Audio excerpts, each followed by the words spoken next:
Биыл Жетісу облысында 60-қа жоқ медициналық нысан салынады. Ауқымды жұмыстар ауыл медицинасын дамыту бағдарламасы аясында іске асады.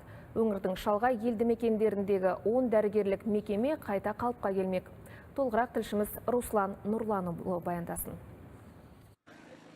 Мұқыр ауылындағы дәрігерлік амбулаторияны қалыпқа келтіру жұмыстары мамыр айында басталды. Қазір құрылыс қыза түскен. Барлық жұмысқа 200 миллион теңгеден аса қаржы бөлінген. Қыркүйектің соңына дейін медициналық нысан пайдалануға берілуі тиіс. Осы срокқа жеткізбей бітіруге тырысамыз.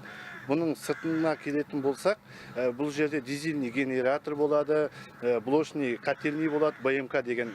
Ол 100 резервтік дизельмен и газбен қамтиды. Амбулатория жұмысы уақытша жергілікті мәдениет үйіне орналасқан. Жұмысына еш кедергі жоқ. Тұрғындар медициналық мекеме қайта пайдалануға берілген кезде біраз мәселе шешіледі деп үміттенеді. Больницаға жаңадан оборудование керек, жаңа мамандар керек, мамандар тапшы бізде. Бұрын ғимаратымыз ескілеу болған, қазір жаңартып жатыр, қуанып жатырмыз. Ауыл медицинасын дамыту мақсатында Жетісу облысында биыл 10 шақты елді мекеннің дәрігерлік амбулаториясы қайта қалыпқа келтірілуде. Бұған қоса өңірге қарасты 59 ауылда жаңа медициналық нысан салынып жатыр. Енді шалғайдағы жұрт қалаға сабылмайтын болады. Жалпы ауданда 26 медициналық нысана бар. Оның бүгінгі күнге 50% толығымен жаңартылған. Биылғы жылға жоспарлап отырғанымыз 2 БМК және ауылдық денсаулық сақтау ұйымдарын жаңғырту ұлттық жоба аясында 4 фельдшерлік акушерлік пункт салыну жоспарланып отыр.